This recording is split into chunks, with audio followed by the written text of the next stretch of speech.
Good evening, comrades. Welcome to our latest session in the LLA education program on republicanism and democracy in Britain and Ireland. It's quite good timing, actually, by accident rather than design, I must admit. 2 days ago, the 20th of June marked the 100th anniversary of the outbreak of the Irish Civil War, which followed the Anglo-Irish Treaty.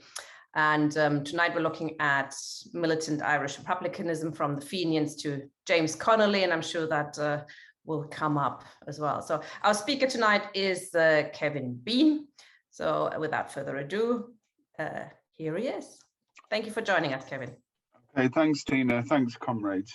Yes, the last, it seems almost a lifetime, but the last 10, 12 years or so have been a period of centenaries in Ireland, and the Civil War, which brings that period to an end, and the establishment of the Irish Free State and the partition of Ireland is a culmination of a long period of historical development, some of which I'm going to touch on tonight.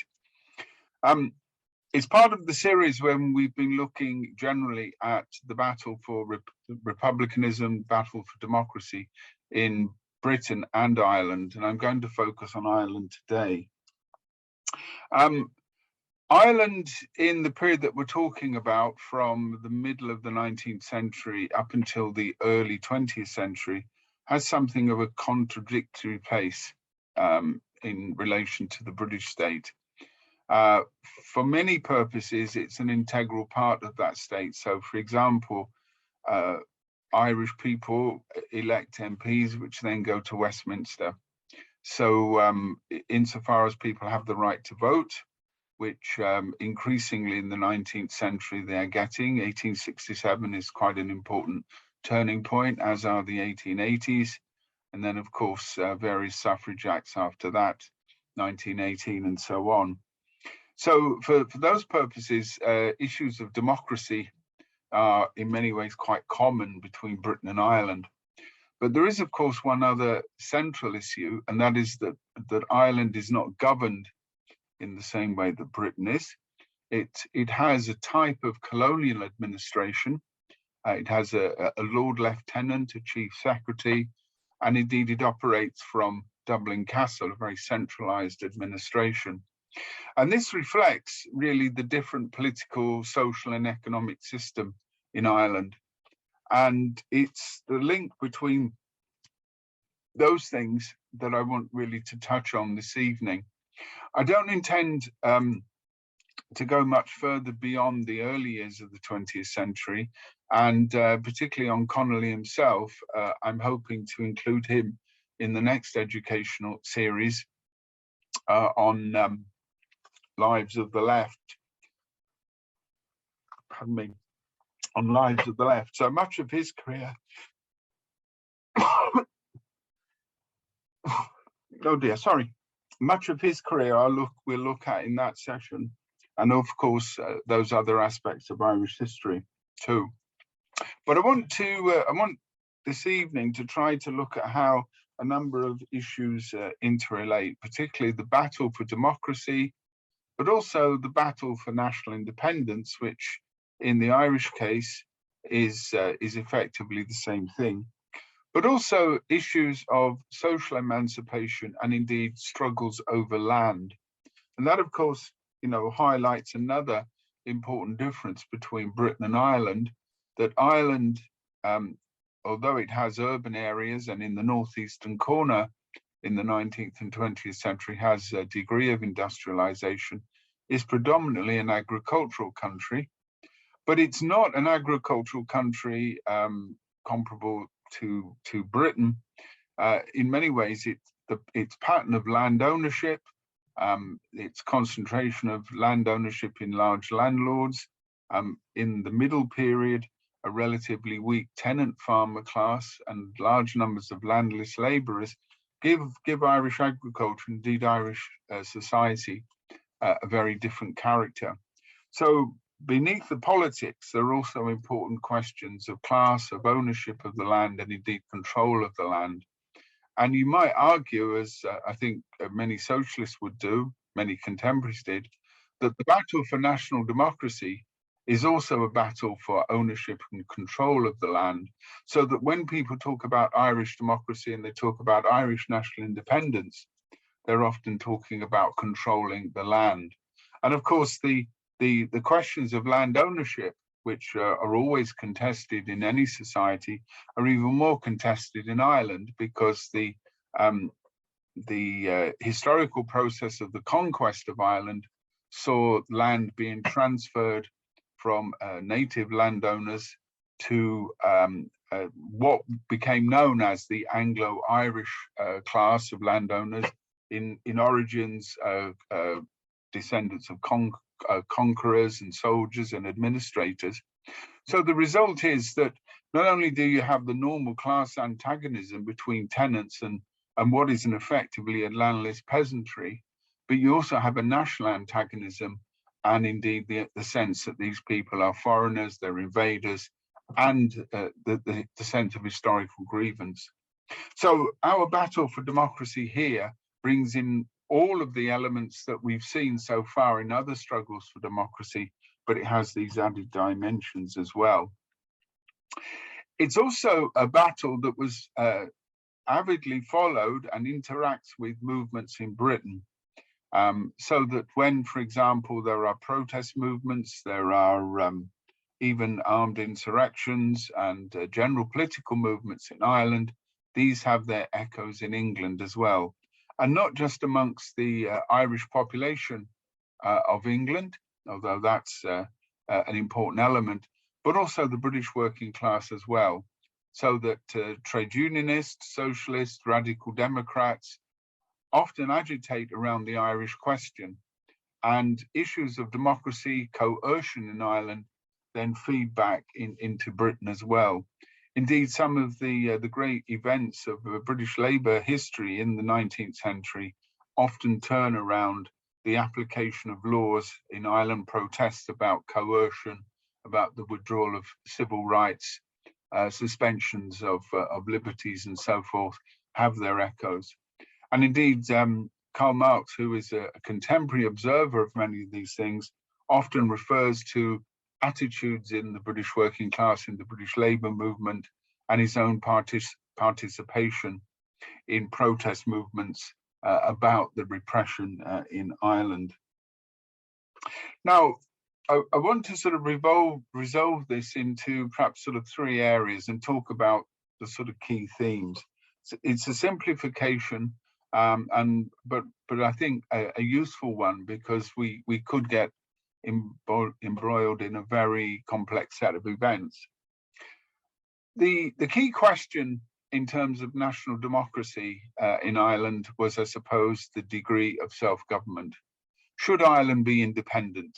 Should it be a self-determining state?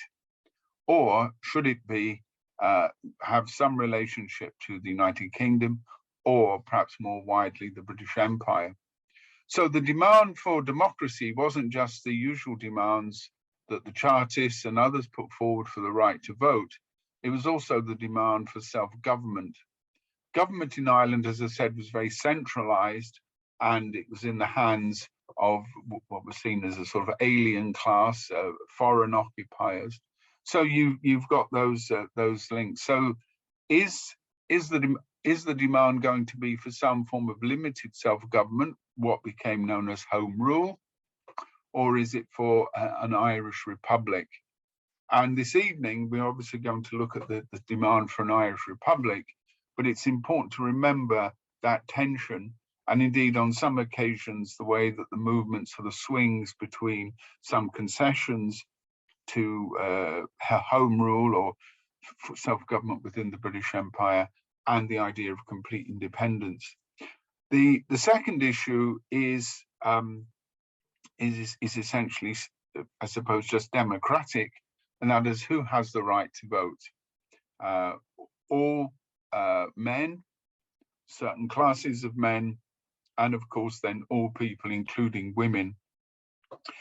In some of the movements, women play a very important role, particularly the Ladies' Land League, a movement that was initially began as an auxiliary in this mass movement for the rights of tenants and farmers and so forth, but then began to play quite an active independent role, and indeed in many senses was the sort of more radical cutting edge at quite key periods of crisis.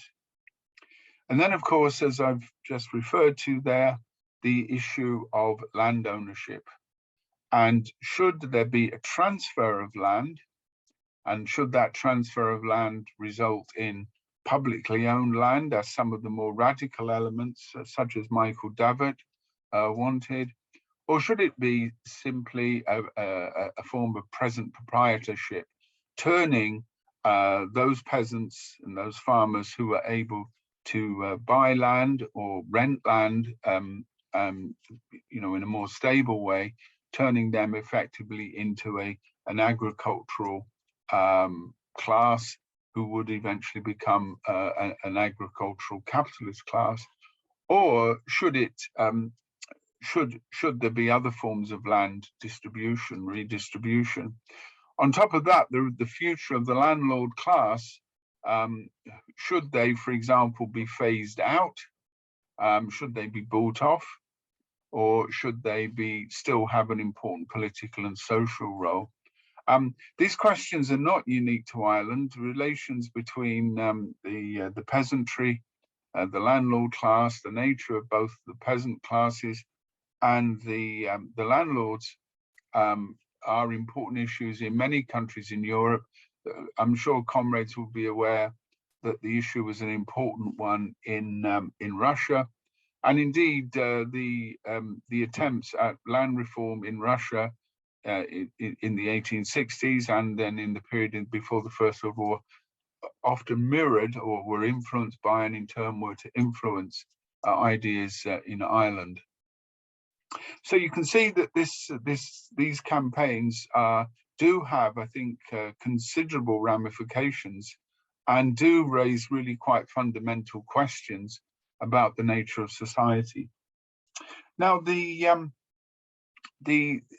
first movements that I want to talk about, the Fenians, are in many senses the sort of iconic movement. And what we might think of as the Fenian tradition of militant Irish republicanism is one that many people still uphold today. And indeed, it is a form of tradition, sometimes very much an invented tradition or a reimagined tradition, but it's an important tradition that continues to have an influence politically on the Irish left. The Fenians were initially a secret society, a fairly tightly organized group. They had groups, essentially cells, and they were linked together through what were called through centers, who were the sort of leader of the cell, who then in turn linked into other cells. It's a very familiar model in continental Europe. It's actually one that many armed groups have adopted in order to prevent infiltration in that way. And many of the leaders of this group, it was formed in 1858, had in fact experience of continental revolutionary movements and were influenced by those sorts of revolutionary democratic movements that were forming in the Europe of the 1840s. The other element that influenced the Fenians was, of course, the United States. As a result of the famine in the 1840s, large numbers of Irish people had emigrated to the United States and indeed to Britain. And so in areas outside of Ireland, there are Irish diaspora communities.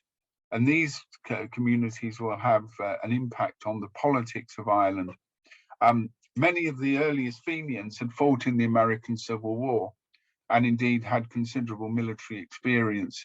And America, in some senses, was a type of base for the Fenian movement and also, a means of supply. Indeed, I won't go into this, there were even armed attacks launched from the United States into Canada, at least 3 or 4 attacks, sometimes involving up to 1,000 armed Irish Republicans attempting to gain Canadian territory. There are a number of other international developments, but we'll leave those for the moment here. Now, the important point about Fenianism was that it was quite explicitly a republican movement, and indeed, in its earliest proclamations, its desire was for a separate, independent Irish republic, the separation of church and state, the redistribution of property, and indeed, it does have a considerably radical social agenda. It's not explicitly socialist, but it is clearly democratic. Its class base is essentially amongst the urban working class and some sections of the more skilled working class. It does also extends from Dublin and the larger towns out into the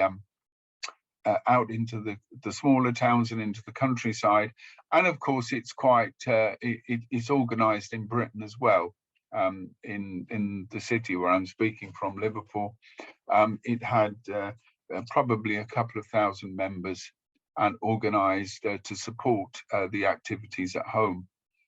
Now, the main aim was Irish independence, and initially its means of achieving that were through attempted armed uprisings. These were militarily not really very successful. The major one in March 1867 had been effectively penetrated, and there were a number of skirmishes, a number of casualties, but they were essentially contained. There was even attempts to sort of spread the movement, as it were, and there were some actions in Britain. The one that's often sort of well remembered in this part of the world is the attempt to seize the arms in Chester Castle, then hijack a train and drive it to Holyhead, and then load the arms on the ship and sail into Dublin. So you can see it's nothing if not ambitious. That does sound a bit harebrained until you remember that a similar action was carried out in the American Civil War, and of course many of the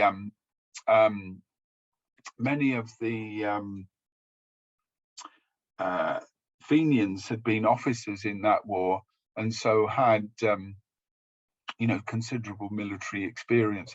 They'd largely fought on the Union side, and indeed had openly and clearly organised in that way. Now, this military side of the movement failed, but one thing that it did create was, I think, a body of opinion, and indeed although it had a military aspect, it also had an open aspect as well, publishing newspapers and indeed public demonstrations and activities. And I think this is the important point about these movements, is that they are operating in a very important political space, and they are not just small conspiracies, but are attempts to develop mass movements. There are a number of repressive measures that are taken against the Fenians, and these repressive measures lead to executions, and indeed create an important, I suppose, sympathy. The execution of 3 Fenians in Manchester, the Manchester Martyrs, creates the sense of not just martyrdom, but the sense of determination, but also widespread arrests, and then the imprisonment of Fenians, often in fairly harsh conditions. So in the late 1860s and into the 1870s, the Fenian movement is also concerned to build up sympathy for amnesties and for the release of prisoners. And these again involve quite wide sections of Irish society. So the Fenian movement, having in a sense come into existence as a militant organisation, then has to sort of decide where it's going. And it's this phase which I think is interesting, because what it does do is to throw up, a real tension in which is going to occur in Irish republicanism in the later period, and I would suggest, really throughout its history. The tension was, I suppose, partly tactical and strategic, but it also was a recognition that simple military means would, I think, not be effective. It was also a recognition that other movements that expressed the grievances that the Fenians had wanted to remedy with the declaration of an Irish Republic were also could also be addressed in other ways. And the two other elements that I've talked about this evening, home rule and the land question, began to emerge in the 1870s. Initially, home rule was taken up by fairly respectable, in many ways, quite pro-British politicians, but it was very quickly overtaken and became a much more radical demand. The demand was for home rule. It wasn't for independence, but many people saw a form of self-government as a stepping stone to complete separation. And indeed, this led to many Fenians deciding that the way to follow the campaign after the military defeats was to become more involved in mass agitational politics, the so-called New Departure. This meant that even some Fenians were actually elected to Parliament, and indeed two of the Supreme Council of the Fenian movement, the Irish Republican Brotherhood, the IRB, were actually British MPs. They're MPs in Westminster. So the movement that began to develop for self-government drew much support from the Fenians, and indeed some of them saw this as a way to develop. The second wave, as it were, from the late 1870s was around the land movement, and in particular the conditions facing Irish tenants and the evictions, the rack renting, and the absolutely abysmal conditions that many people lived in. The late 1870s saw widespread social distress caused by possibilities of famine, crop failure, but above all by the high levels of rent and the practice of eviction. And these evictions for non-payment of rent led effectively to destitution. I'm sure that you will be familiar with pictures of an eviction in which armed soldiers or armed police, and remember that the Irish Constabulary, who became the Royal Irish Constabulary after suppressing the Fenian Rising of 1867, were brought in, and there's a well-documented accounts, often by sympathetic English writers, who are shocked to see what happens, that people are evicted and simply put out onto the roadside. So the image of the wrecking, the sort of battering ram to knock down the doors and then pour down the cottage. Remember that many of the cottages in the West and in the South in particular were often fairly low level. They were actually just essentially mud and stones, held together. They weren't solid construction, so it's quite easy to knock them down and then to evict people. So movements began to develop to resist evictions, but not just to resist them, but to actually call for changes both in the law and indeed in land ownership. One of the first meetings, I get the account, was held at a point in the west of Ireland on the boundary of counties Mayo, Galway and Roscommon. And I want to just read the sort of poster partly to give you a flavour of the time. It's headed "The West Awakes," and it says "Great Tenant Right Meeting in Irish Town," which was the place where it's to be held.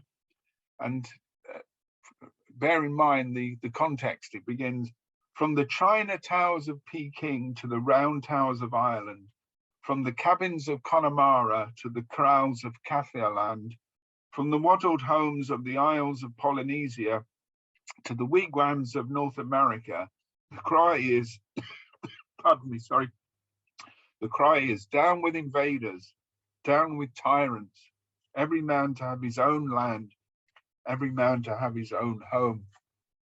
And I think this is quite an important point, that what we're talking about here is a peasant class which is really amongst some of the poorest in Europe, who suffered tremendous social deprivation, who had really quite excuse me a second,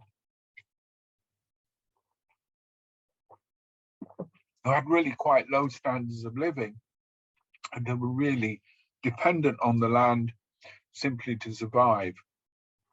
So those tensions around land are going to be, I think, quite a significant feature. The movements for tenants' rights and the agitation both against evictions, but perhaps more importantly for transfers, for security of tenure, for fair rents and so on, interventions on their behalf, grew to be very strong. And in the 1880s, in the early 1880s, this movement reaches a crescendo. The government's response is partly to carry out repression, to again arrest leaders of the movement, to enforce evictions.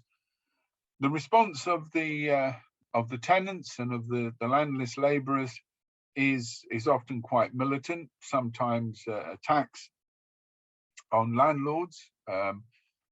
In one year, I think about 22 landlords and their agents are killed. But also other forms of social action, most notably the boycott, which takes its name from a farmer who was ostracized for evictions, and other forms of social protest. So you can see that this movement is developing in strength. It also has a very organized form, with branches, with collections, with sufficient degree of organization to hold national conferences, and it has the sympathy of many MPs who are now being elected to put the case. And so you see in the 1880s the coming together of the Home Rule movement and the Land League. The leaders of this movement, notably Charles Stewart Parnell, are in essence quite moderate and cautious people. Their arguments are essentially for limited reform, and indeed really quite concerned about the type of militant movement that's developing. So you have that tension in the movement between a fairly militant rank and file, pushing forward. Indeed, this, for many people, it's a battle for survival, and then a leadership that's often drawn from the more prosperous classes. Indeed, Parnell is a landlord himself, who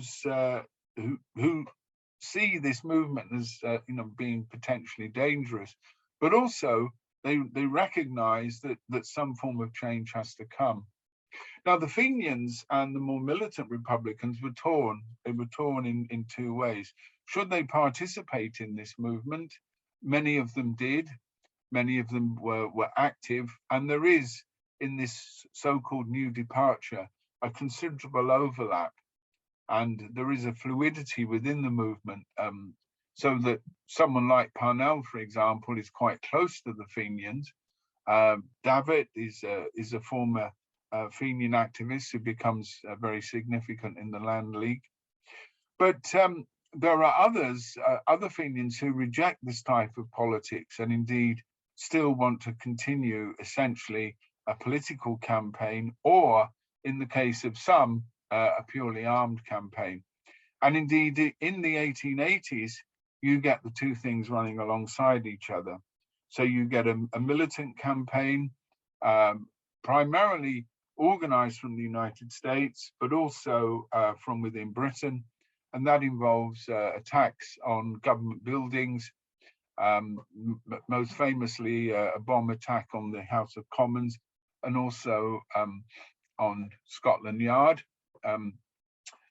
Just as a byproduct there, at that point, Scotland Yard was located over a gents' lavatory, and they placed the bomb in the lavatory and it blew part of the building away. So that meant that the British police never again were located above lavatories. So it's a very sound principle of public health, I think. But perhaps the most famous and indeed notorious case is the assassination of Cavendish and Burke, the Chief Secretary and Lord Lieutenant. They're assassinated in the Phoenix Park. And this again leads to another round of sort of repression. So what you have is often repression, followed by a further movement, followed by repression. But also, increasingly in the 1880s, the government, I think, is now starting to appreciate that it needs an alternative policy. And that alternative policy is the beginnings of Home Rule, and also the beginnings of concessions to the tenants. The struggle for Home Rule is a little bit outside of my province tonight. But essentially, Gladstone's government and some sections of the British ruling class realised that to hold Ireland continually by a series of repressions wasn't really going to work, and that some sort of concessions have to be made, and that those concessions in the form of self-government would probably draw in sections of the Irish population into the government of Ireland, and in a sense reconcile them to British rule. So this strategy was not one of granting independence, and indeed the devolved form of government was probably less than that enjoyed by Scotland at the moment. So that strategy worked on the basis that Ireland was a strategic asset to Britain. It was also, I suppose, politically significant, because of course, if Ireland obtains any form of independence, that will only encourage other parts of the empire. And indeed, we'll see this later on when in the years in the First World War and just into the 1920s, movements in Ireland do have, I think, something of a domino effect in Egypt and India and indeed elsewhere. So this is a sort of political interest of the British ruling class. Now, there's another section of the British ruling class, particularly identified with the Tories, who oppose Home Rule on the sort of principle that any concession will lead to more. And, you know, they're quite right in that sense. I think they, you know, have a correct appreciation. But they're also more directly tied to the Irish landowners. And many of them sense that in a Home Rule Ireland, they will be marginalised even further. And of course, this brings us into the question about the land. The Irish landowning class was potentially, or on paper, looked very powerful and very significant. And indeed, politically, it was. But in economic terms, it was actually in quite a parlous state. Many Irish landlords, particularly in the West and the South, their estates were not run in anywhere like an economic way. They were not essentially capitalist enterprises. They were simply a means of extracting rent. And their aim was purely to finance their own lifestyles, to invest it elsewhere. In some other parts of the country, particularly in Leinster and in parts of Ulster as well, you do have developing capitalist agriculture. And that's the important point, that in those areas, you've got different agrarian relationships and indeed different political relationships as well. So some of the legislation that the Liberals introduced in the 1880s and the Tories would introduce in 1903 in the Wyndham Land Act begin the process of transferring land from the larger landowners to their tenants or to existing farmers. Now, this again is a way of offsetting their debts. So essentially, you've got a failing enterprise, and you now get either a regular income from rent, or you get compensated by the government, who in turn get that back from the peasantry. Very similar to the scheme that was adopted in Tsarist Russia from the 1850s and 60s, and in the so-called emancipation of the serfs in 1861. And as I've said, Stolypin and Witte attempted the same thing. So land and political questions do become really interlinked in that way. By the late 1880s, we're starting to see the outlines of how that could work. Home rule, of course, is defeated in the British Parliament. Again, I will put that to one side, but the land reforms do feed through. And what again starts to emerge is the demand for forms of self-government. Now, by this point in the 1880s, Fenianism does appear to have been extinct. It's sort of spluttering on with some armed incidents, as I said, bombings, attacks, and so on. But these are effectively over by 1888. And so the Irish question looks to have been settled, possibly. What leads, I think, to something of a revival and something of a change is not only the fact that these questions are outstanding, particularly the demand for national democracy and for greater degree of self-government and potentially independence, but also because the potential and the possibilities of that. And that, I think, is some of those political changes that I've talked about working through. And this leads to a revival of both parliamentary politics, but also more militant forms of politics. And it's here that I just want to bring in James Connolly and really to sort of conclude with him. Conley will be one of the figures that will be in our next series, Lives of the Left, and he obviously deserves a separate talk. So I will not develop in as much detail as I would like. But Conley, I think, has a very important place in discussions on the relationship between the national democratic struggle and the socialist struggle. Comrades will be aware that he's born in an Irish family in Edinburgh. He comes to live in Ireland in the 1890s, and by that time he's already a convinced socialist. And indeed, the reason he comes to live in Ireland, although he had served in the British Army in Ireland as well, but he comes to live there in Dublin to become a full-time worker for a socialist group. And it's there that he founds his own group, the Irish Socialist Republican Party. And this is, I suppose, from the title of that, you can see that he's trying to bring the two strands together. What's interesting is that he's operating in a period in which cultural politics, and in particular, discussions around the future development of Ireland are now becoming important. And his argument is that what has been missing from previous movements has been an explicit analysis of class, and in particular, the relationship not between entities called Ireland and England, but between ruling classes and working classes and landless labourers. And he begins to formulate a political program that brings those elements together. So he takes part in both the wider protest movements, for example, movements around against the Boer War, movements to commemorate the centenary of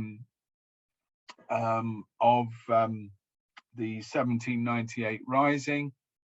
But what he does is to bring in something that is, I think, more than just simply historical memory. He's now attempting a new position. Now, what I think is controversial in this is, and I have a few extracts which I'd like to read just to sort of give you a flavour of this, is he does build on this Fenian tradition, and he does build on this tradition of linking movements amongst the poor, social radicalism with national questions. But the degree to which he develops those politics, we will see later on, and in the direction that he goes, we will see later on. At this stage, he still is intervening in this movement and making the point that pure nationalism, and in particular the focus on simple home rule, will not really be good enough. It's in this very early period that he comes up with his statement, which is still widely quoted by people on the left, indeed it should probably be familiar to all of you. He says, let's get it over here.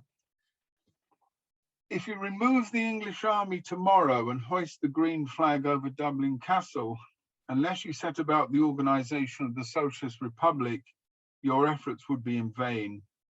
England would still rule you. She will rule you through her capitalists, through her landlords, through her financiers, through her usurers, through the whole array of commercial and individualist institutions she has planted in this country and watered with the tears of our mothers and the blood of our martyrs.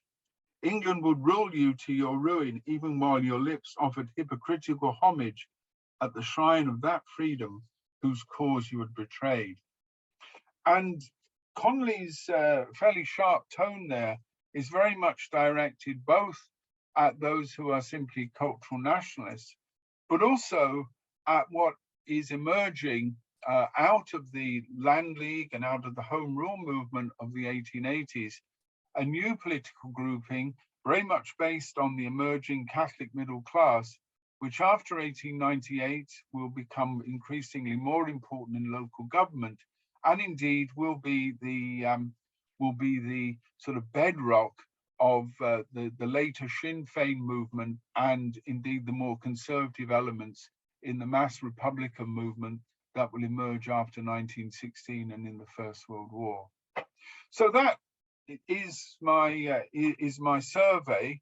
I'm leaving it there partly because Conley is still at an early stage in this development, and indeed republicanism at this stage is still very, very much a marginal grouping, and will remain so in many ways until the next big crisis that emerges around Irish Home Rule between 1910 and 1914.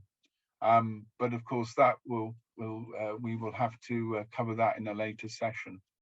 So, comrades, I'll leave it there and throw it open to questions and comment. Thank you very much, Kevin. I'm going to start with a few things myself while people are getting ready to gather their thoughts. James Connolly at the end was interesting, wasn't it? Just nationalism alone is not going to do it. That reminds me of what's currently going on with Scottish nationalism, which will raise its head again in the next few months because of the consultation referendum that's coming up in 2023. And a lot of lefties last time round went straight behind Scottish the Scottish bourgeoisie in the hope that, oh, you just have to break from England, and then we can bit by bit introduce other bits and perhaps have a golden coastline that will provide jobs and blah de blah for Scottish people. It was awful. I'm sure we're going to see something similar again this time. It was raised, something that was raised in the chat, which I thought was quite interesting, is somebody pointing out that Fenians took part in massacres in the Americas of indigenous people, where they didn't, apparently, I'm just repeating what somebody said in the chat, and I'll put it to you if you know anything about this, where, the idea of home rule was not extended to Native Americans. I'm not sure if that's true or not. Maybe you know anything about that. Then also something that's going to come up in the Red Lines program on Monday on genocides and Holocaust is the Irish famine in the 1845 to 49, I think was the dates of the Irish famine. I'm just wondering how that famine is linked to the understanding that without sorting out the land question, you cannot really solve the problems in Ireland, and taking that seriously, because that obviously played a huge role, I think, in the famine becoming quite as bad as it was. I'm going to bring Tony in probably, or do you want to reply straight away? Up to you, Kevin. Tony will come in, and I'll take another couple and then come back on those. Yeah. Hi, Tony. Yeah, hi. If I can comment firstly on your reference to Scottish nationalism, I think the key difference is that Ireland was a colony. It was oppressed by Britain, where Scotland took part in the empire almost on an equal basis, and therefore Scottish nationalism I see as a essentially reactionary project of the Scottish bourgeoisie, and it's a great tragedy. I think that a layer of Scottish socialists, Tommy Sheridan, etc., take part in it and have sunk everything into it. I mean, it was a fascinating talk, and the interplay between the social struggle and, if you like, the national struggle is one that bedevils socialists to this day, because, of course, the bourgeoisie of the oppressed, or the ruling class, or however you describe them, of the oppressed, wants to limit the struggle and the revolution before it goes to its full completion. And we see that, of course, in South Africa and elsewhere today. But my questions were more specific. Firstly, there are immense comparisons between Palestine and Ireland. I mean, Palestine was described by the first military governor of Jerusalem, Sir Ronald Stores, as a little loyal Ulster in a sea of hostile pan-Arabism. And the British ruling class saw it as that. I mean, when the Black and Tans left Ireland, they went straight to Palestine under a man called Reginald Duff, hence the term to duff someone up. I mean, that's exactly what the British saw the parallels as. And Churchill was a colonial secretary who presided over all these things in the early 1920s. So I wanted to ask you about a particular character who, if you like, is identified with Zionism in Britain, the former Prime Minister and Foreign Secretary, Arthur Balfour, because I learnt fairly recently that he was the Chief Secretary in Ireland in, I think it was the 1880s, and he was known as Bloody Balfour after the shooting of 3 people at Mitchelstown. So I wondered if you have anything to contribute, or you know about the role of Balfour as the Chief Secretary. The second thing is, of course, BDS, boycott. I mean, that in a sense originated in Ireland with the famous Captain Boycott, who was a land agent. I think it was 1880 that there was a famous confrontation. He was literally boycotted and shunned, and in the end they had to bring down 50 Orangemen from the north in order to harvest his fields. I think they harvested £500 worth, and it cost them £10,000 to do it because they had a whole regiment of soldiers. So I just wondered if you had anything to add to that. Thank you. Yes. That's Thanks, Tony. Kevin, do you want to come in now, or do you want me to take somebody else? I'll come in now, actually. Yeah. Yes. On the American Indians, Native Americans. I don't have any sort of definite evidence that organized groups of Fenians were involved, but I would think it was just probable that, given that there were Fenian members of the American Army, and indeed the 7th Cavalry were famously Irish American. Their tunes, their famous sort of tune is I can't remember it, but yeah, anyway, it's an Irish tune. I would think that it's just statistically likely that there were some supporters of the Fenians who did take part in the suppression of the Indians. He wasn't actually a Fenian, but the famous American general Phil Sheridan, who said the only good Indian is a dead Indian, was of course Irish. So I would think that is, a possibility. One of the points about some Irish nationalists, I'd say, rather than Republicans, is that some of them have a fairly bad record on a number of things. Probably the most famous one, I'm now running people down, of course. One of the most famous for this is John Mitchell, who was a sympathizer with the Southern cause, as well as being an opponent of British rule. The comrades who raised this point, it would obviously be an issue, although as you can see from the reference I read out there, the idea that people all over the world, whether they're in China or in Africa or America, want a home and some land. There are incidents of sympathy. The one that's often mentioned is I think the Choctaw tribe, who collected for people in the famine and sent funds to Ireland.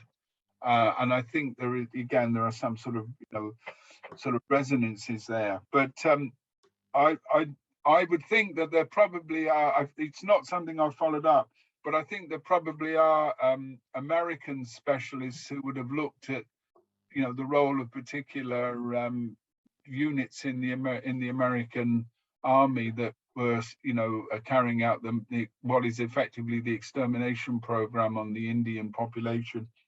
I'm afraid it's probably now it's not close to, it is 50 years since I read Bury My Heart at Wounded Knee. So that's there. On the famine question, Tina, you're quite right that what the famine did was, I suppose, for many people, and indeed it was going to still resonate, was to, in a sense, completely destroy the legitimacy of British rule and the landowning system. And so that illegitimation was, I suppose, strongest in people living in exile, particularly in the United States. And so there is a very clear link. One of the issues, and it will be a topic I think discussed on Red Lines Television next in their next broadcast, is of course the response to the famine, both by the British government and by the Irish landowning class. And I think that again, it was in a way sort of damning of their attitude towards the Irish population. There's quite a good film which I think came out a couple of years ago, certainly before lockdown. It's called 47, and it's unusual perhaps for a film that was a feature film, in that it's the languages that the people speak. So most of the peasants speak in Irish, so it has subtitles, and then most of the landlords and their agents speaking English. And it's quite a good way of sort of talking about the gulf between the landlord class, not just the social gulf that would be there, whatever the language, but also the fact that, you know, they regard their tenants, you know, as little more, well, in some cases, as pretty uncivilized. And indeed, you know, they often refer in very disparaging or racist terms about them. So I think the famine is significant there, Tina, yes. I agree with Tony on the differences between Scotland and Ireland. I think he expressed it quite well. It's the relationship's clearly different. And although there are some similarities with land holdings, and particularly in the Highlands, you know, the sort of way that this is framed often as a sort of English landlord, the point is that the Scottish ruling class were an integral part of the British Empire. And, you know, this, I think, makes the differences between the two national demands in that way. I'm glad for the information about Palestine, particularly Duff Up, which I didn't know about. So thank you. That'll come in handy in a pub quiz one day, I'm sure. Balfour was a Tory leader in the early 20th century, but he's also chief secretary, I think, in the 1870s. And he is, in the 1880s. And you're quite right. He's not the only one. One of the things about chief secretaries is that even the most mild-mannered of liberal reformers, when they're faced with maintaining British rule in Ireland, their liberal principles go out the window. And Forster, who was probably better known in this country for the 1870 Education Act, was also a chief secretary. And he was his liberalism extended to not using live shot. So he was nicknamed Buckshot Forster because he just ordered the troops and the police to use shotgun pellets. So that was how liberal he was in that way. The other point about the Conservative Party, though, I think, is that they do have very clear links to landlordism. And so there is a sort of lobby, there's a type of material interest, but I also think it's very much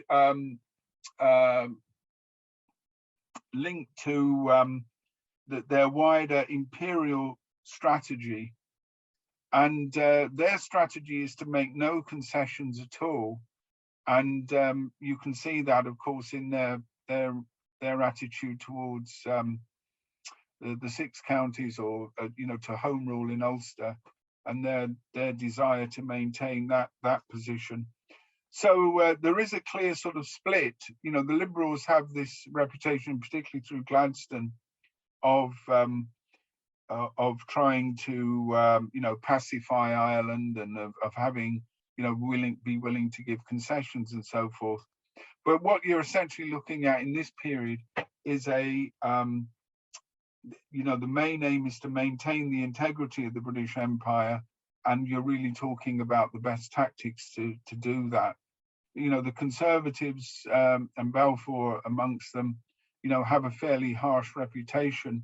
But I mention Forster simply because he has a liberal reputation in England, but it's you know, it doesn't hold up once he crosses the water for good reasons.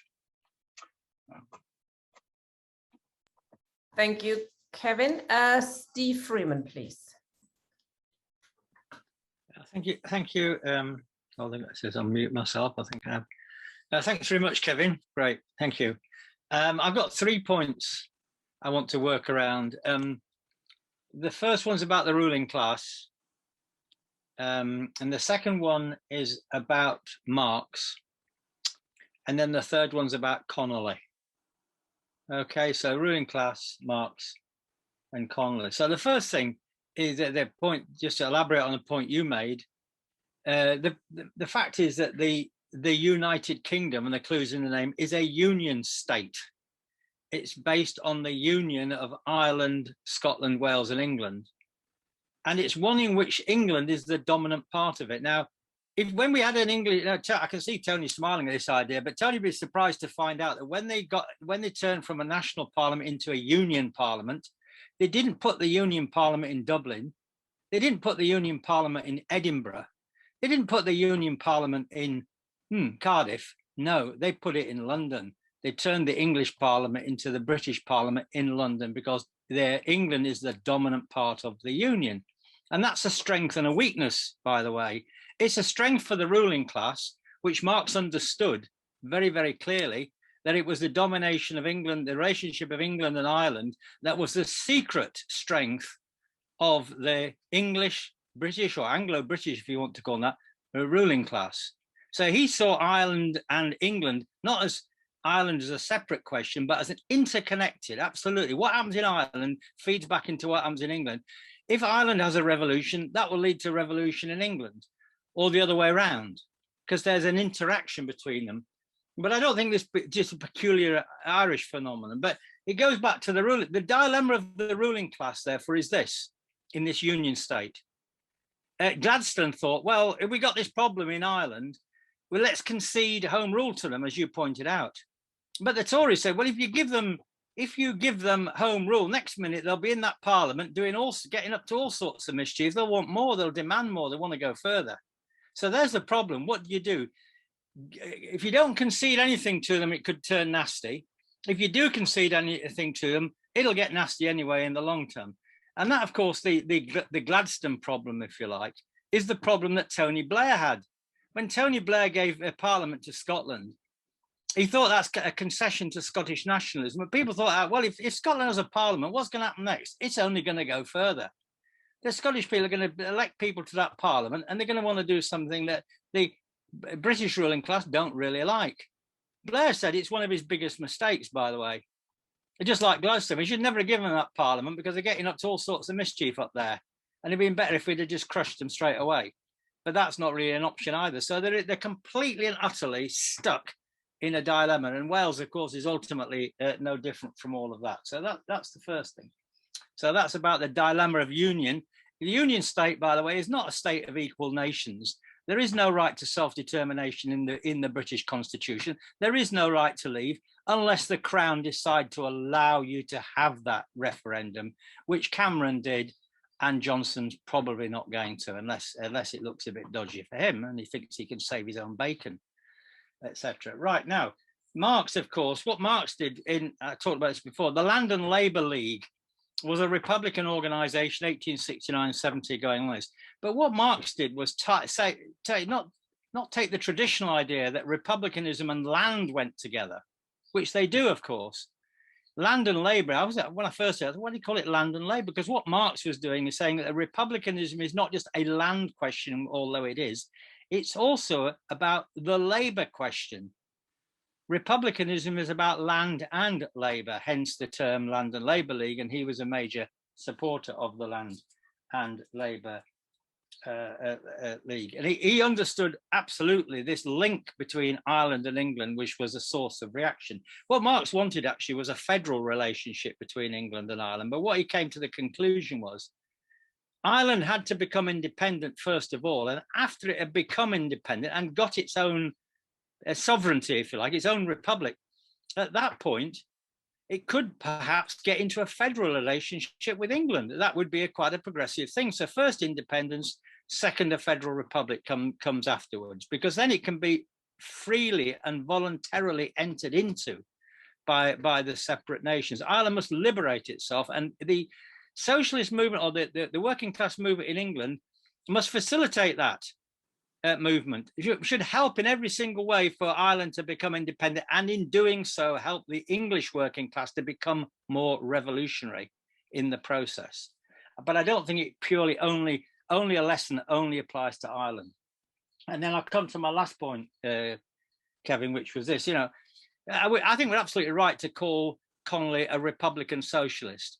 And what I mean by Republican socialist is somebody who believes there's a Republican road to socialism. Now, which I mean by that, of course, when Conley led the Republican uprising in Easter 1916 and put his name on the Declaration of the Irish Republic, which they read out from the steps of the Dublin Post Office. He signed that declaration. If I'm right, you tell me if I've got that wrong, but I'm sure that he did have his name on that declaration.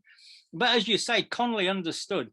He stood quite well. If we just have a republic, he said to his own forces, if we win a republic, then you better hang on to your guns. So he said to his own citizens' army, don't trust in a republic is only the first step. It's not the final solution. But if we get there, then the revolution opens up, and then it's a permanent revolution, if you like to put it the other way. That first step is only the beginning of another step. And the point you made about the national revolution, that Ireland could not, and this applies to Scotland now, we'll come back to Scotland again. The national revolution you couldn't build a socialist society in Ireland, even if you got a republic, and even if James Connolly became the president of this new socialist republic, etc., whatever. Even if you got that far, it would never get anywhere if it didn't come back to England. So the point about the Irish revolutions, it had to come back to England. It had to internationalize itself. And the Irish Republic had to go across to England. And the same, I would argue, applies to Scotland today. If Scotland became a republic, if it becomes independent, it may or may not become a republic. If it becomes a republic, it's not going to get very far without the English working class. But the English working class is still key to the whole strategic future that we have. So I'm like Marx. I want to see a federal republic. But I think, first of all, Scotland and Ireland and Wales must become independent in order that there can be a voluntary federal republic between the different nations that currently make up the United Kingdom. European Union makes another difference, the whole story, but we won't go into that. Thanks, Steve.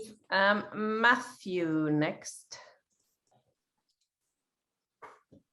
Hi, comrades. Yeah, no, I think it's only the interesting thing.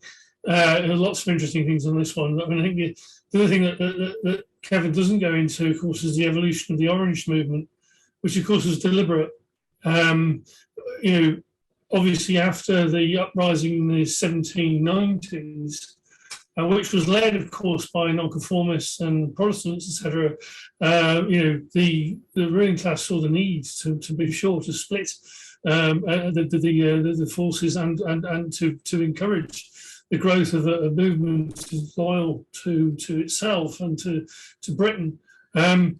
So I mean, in those terms, it's to produce that, and at the same time, obviously, that has a huge impact in working class terms, because obviously that becomes the centre of the industry in the northeast of Ireland, and that also becomes an important question in the rest of Britain, or in Britain itself, where large numbers of Irish people are driven by one way or another to find work, and you maintain the sectarian divide which plagues us to this day, particularly in Western Scotland.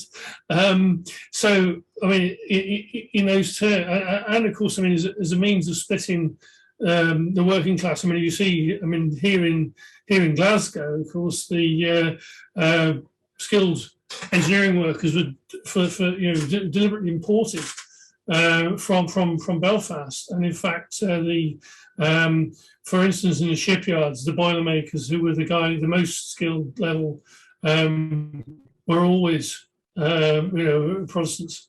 And in fact, the old Partick branch of the Boilermakers Union, which was the centre, I mean, actually provided much of the union leadership in the yards, and met in the Masonic halls in Partick. That was the kind of organisation it was. And of course, the Catholic workers were excluded, and deliberately so, and kept out of skilled labour. McShane, if you read McShane's biography, he says he was the first Catholic kid to get an apprenticeship in Glasgow, that he knew of. And that was probably true. So in those terms, maintaining this sort of sectarian, almost sort of caste system, and very, very powerful, and still has that, still you can still see the echo of it today, because obviously, Catholic kids were kept out of many occupations, and in fact, went into other occupations. Like I say, lawyering in Scotland is still dominated by Catholics because it's one of the things they could do. It's one of the ways. There are. And we can see obviously the cultural thing, but it's then actually the impact on the working class. I mean, it becomes central to the whole evolution of the British working class in terms of its organisation and the building of assorted unions. And as I say, I mean, obviously the unskilled general unions dominated by Irish Catholics in large part.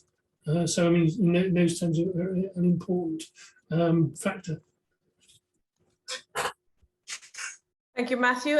We don't actually have any other hands up, so I suggest, Kevin, now you can sum up and take your time if you want to. You don't have to. Oh, you shouldn't say that, Tina. You'll get another hour if you're not. It's fine. It's a very interesting subject. Okay. I'll start with Matthew. There were loads of things I steered away from, Matthew, and you know that. So, but I think what you said was both interesting and quite relevant. I think that it's probably something that we might take up at another stage in terms of Ireland's history. But I do think I think that the issue of the relationship of the ruling class to Orangism, and indeed to the sowing of sectarian divisions, is quite important. And there is a tendency, again, someone who was sort of professionally involved in teaching this, there is a tendency to see those divisions as, in a sense, somehow from time immemorial, or indeed, simply the product of these people going there. Why Protestants were settled in Ireland, and the role of the British state in doing that, but more importantly, the role of the ruling class in maintaining that, I think, is quite important. Sometimes there's a bit of a sentimental thing that in 1798 the Presbyterians and so on were militant and radical and so forth, and wouldn't it be nice if they did that again? And that's, yes, I mean, it is nice if they would do that again, but the reason why why those animosities were kept up was not just an accident. It was deliberately, and again, numerous statements and documents and so on to support this.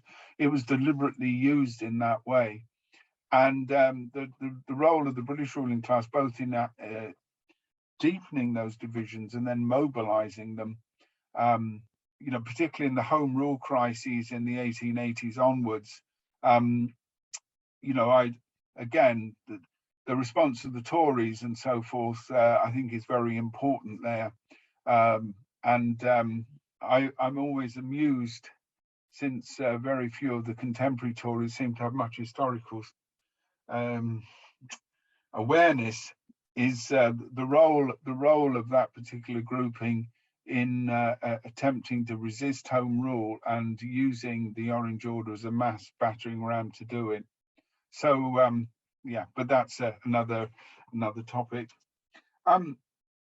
Just to get back to Steve's points, I think again some quite important ones there. Marx took different positions at different times, actually, on the exact constitutional relationship of Britain and Ireland. What he didn't do, though, was to argue that the sort of status quo was viable.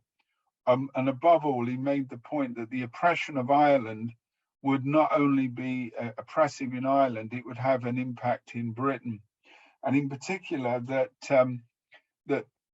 Ireland was often an area where British workers were encouraged to be jingoistic and pro-imperialist. And indeed, the sort of reactionary attitudes towards Ireland were often, the basis of much of the appeal of British bourgeois parties, particularly the Tories.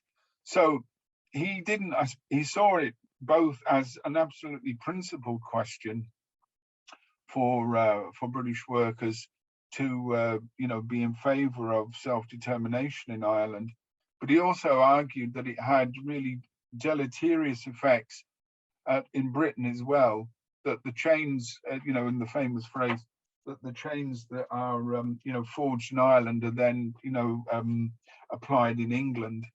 And it isn't just repressive legislation that once it's in operation in Ireland is brought here, but it's the way, for example, that the Irish question, which would have been quite central in 19th and early 20th century politics, is then used to corral many British workers behind the ruling class in that way. The other point as well, in terms of internationalism, I think that Marx was quite keen to stress was the unity of those struggles. And I think it was something that many people in the 19th century did see. They saw that the independence of Ireland would not only be the trigger to ending the British Empire, but it would also be the trigger to ending a lot of repression and reactionary politics in Britain as well in that way. The initial arguments, I think Marx had thought around the time of the Chartists that it would be British workers that would liberate Ireland, in the sense that if the Charter was won, it would then be possible to get the repeal of the Union through the Commons. But I think he, particularly during the Fenian period, he saw Ireland as having much more of a revolutionary potential.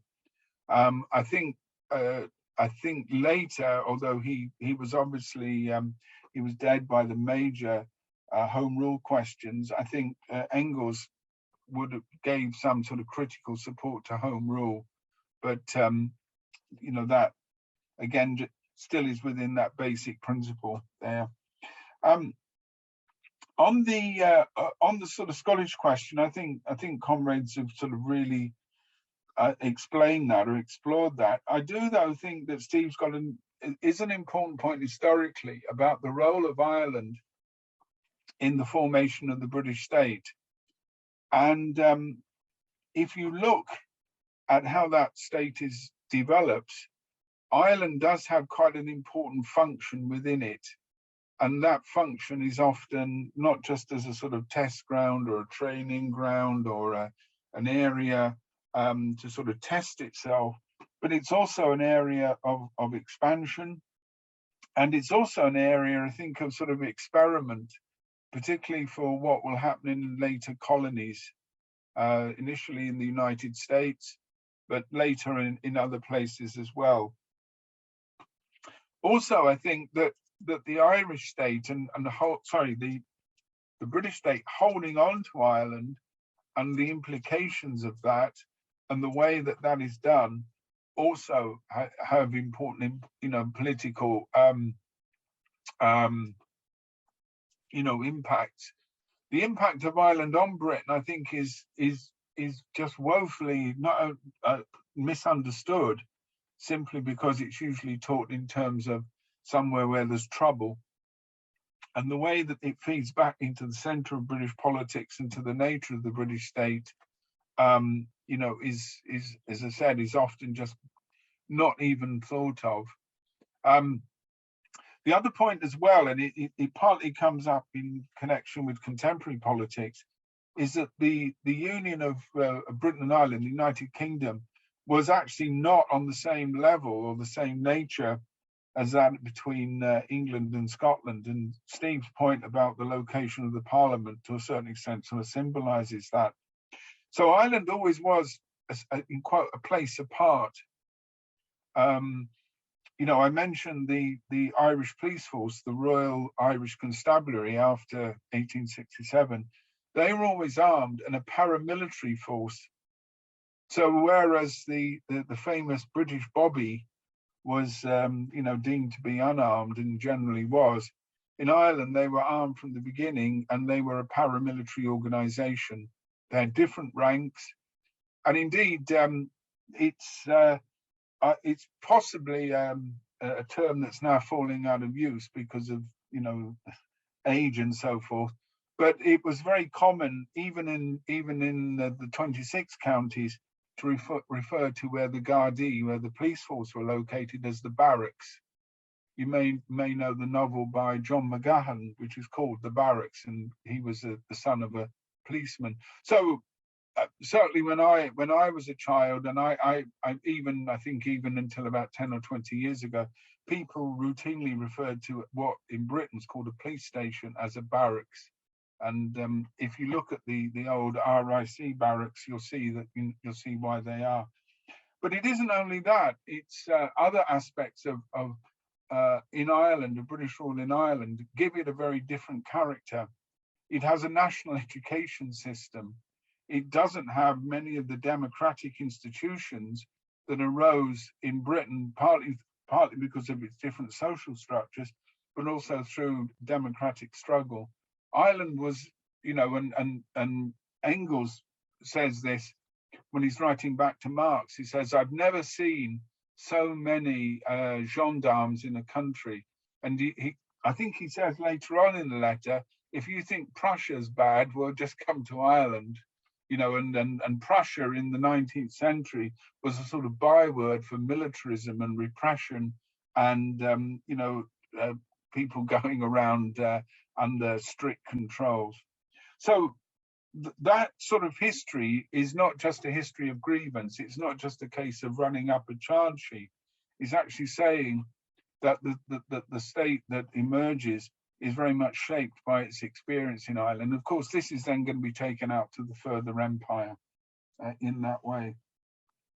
On the Conley question, I do think that is an important one, and I do think it's worth a separate session. And indeed, when we get to do the lives of the left, he's definitely up there, along with, I think, John McLean, I think, should also be looked at, given events in Scotland.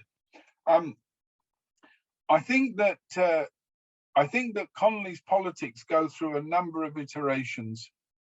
I think that the Conley in the First World War is operating, I think, in very different circumstances than the Conley of the 1890s, for obvious reasons. And so I think in that sense, we have to see a line of continuity, but we also have to see that his politics, I think, particularly in the period, say 1915, 1916, do, I think, go in some directions which I'm not sure I would give support for. Which is not to say that I don't support his. I do support his participation in the Rising, and I think that that is eminently justified, and in comparison with the social imperialism of his former comrades in England and in parts of Ireland, is entirely to be admired. But I think he does move towards too close to a pro-German position, and that we would need to debate what he was actually writing and how he analysed that war. But that, in a way, is a sort of rather nitpicking point. It's important, particularly in our own time, but I think that attempts in the 60s and 70s by people like Desmond Greaves to give him a sort of Leninist position, he didn't take that position, and but I do think that his arguments about the relationship between the national struggle and the social struggle are important, and I think what they did do was to create a space, to use the sort of modern jargon, for people to argue for that type of program in Ireland. One of the interesting things and one of the important things is that Connolly tradition is still upheld by large numbers of people, and it means that there is a place to argue for not only the reunification of Ireland, but for complete national separation and for you know, a left position in Ireland. And that, I think, is, you know, to his credit, but also it talks about his political significance. I think there's another political significance of Conley, which is a sort of a personal one, in that, like some of the German social democratic leaders, he is from the working class, and he represents, you know, various all the positive aspects of a militant class fighter, as well as, you know, some of the other aspects reflecting the, you know, the different currents of his time.